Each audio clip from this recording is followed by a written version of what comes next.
আমি আমার আব্বারে দাফন করছি, মনে আছে? ডিসেম্বরের 5 তারিখ, 9টা বাজে। ডিসেম্বরের 4 তারিখ মারা গেছে, 5 তারিখ 9টার দিকে দাফন করছি। কবরে নাই মা, মাটিটা আমি হাত দিয়ে ওই দিন দেখছিলাম, প্রচন্ড ঠান্ডা দেখছিলাম, অনেক ঠান্ডা, অনেক ঠান্ডা। তখন মনে হয়েছিল যে দুনিয়াতে মা বাবা সন্তানদের কত সুখ শান্তিতে রেখা যায়। শীতকালে একটা সন্তান কষ্ট পাবে, কোনো বাবা চায় না, মা চায় না। অথচ আমি আপনি আমরা আমাদের বাবাকে 3টা পাতলা কাপড়ে ওই প্রচন্ড ঠান্ডা মাটির নিচে রেখে আসি। আমি আপনি আজকে মারা গেলে আমার আপনার সাথে এলাকাবাসী এটাই করবে, এটাই চূড়ান্ত সত্য কথা।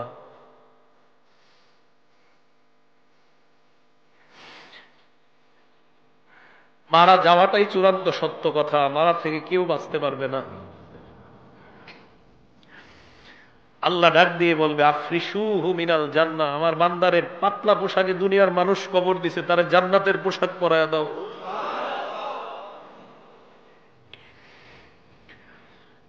কে জানে আমার আপনার নসিবে এই পোশাক আছে কিনা।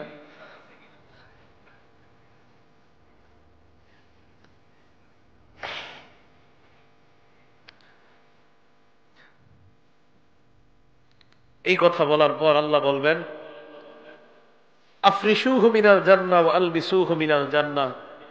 প্রথমে বলবেন আমার বান্দার কবরটায় জান্নাতের বিছানা বিছায়া দাও। ওয়ালবিসুহু মিনাল জান্নাহ, তার শরীরে জান্নাতের পোশাক পরায় দাও। এরপর বলবে ওয়াফতাহু লাহু বাবান ইলাল জান্নাহ, তার কবর থেকে জান্নাত পর্যন্ত একটা দরজা খুলে দাও, কবর থেকে যেন জান্নাতের নিয়ামতগুলা দেখতে পায়। জান্নাতের দরজা খুলে দেওয়ার পর বান্দা তাকায় দেখবে জান্নাতের হুররা নাচানাচি করতেছে।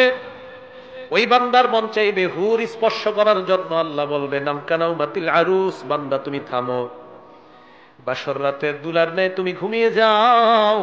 লা ইউকিযুহু ইল্লা আহাব্বা আহলিহি, বাসর রাতে ফজরের আজান হয়ে গেলে তোমার প্রিয়তমা ছাড়া তোমাকে অন্য কেউ জাগ্রত করার মতো ঘরে কেউ থাকে না। কবরের মধ্যে তুমি আসছো, এই জায়গায় তোমার প্রিয়তমা নাই, প্রিয়তম নাই। ইমানদার, আমি আল্লাহ তোর প্রিয়তম হয়ে গেলাম।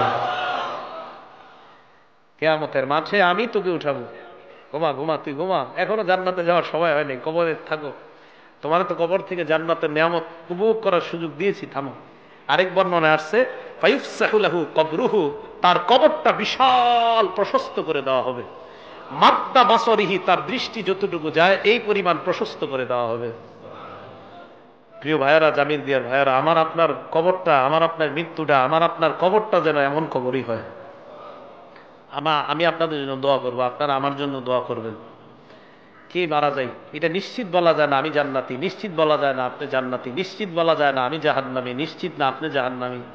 কত কিছু ভাবেন যে কত বড় হুজুর সামনে পড়ছে, কিন্তু আমি যদি জান্নাতি না হই কি লাভ হবে বলেন আমার এই সার্টিফিকেটের। এই জন্য মরণের চিন্তাটা খুব বেশি করা দরকার। আল্লাহ আমাদের সকলকে তৌফিক দান করেন। ওই বান্দাকে কবরের মধ্যে রাখার পর হঠাৎ ওই বান্দা যখন কবরে থাকবে, এক বর্ণনা আসছে বান্দা দেখবে তার কবরে সুন্দর একটা মানুষ। হ্যাঁ, এই তুমি কে? বলবে আনা আমালুকা সলি, আমি তোমার নেক আমল।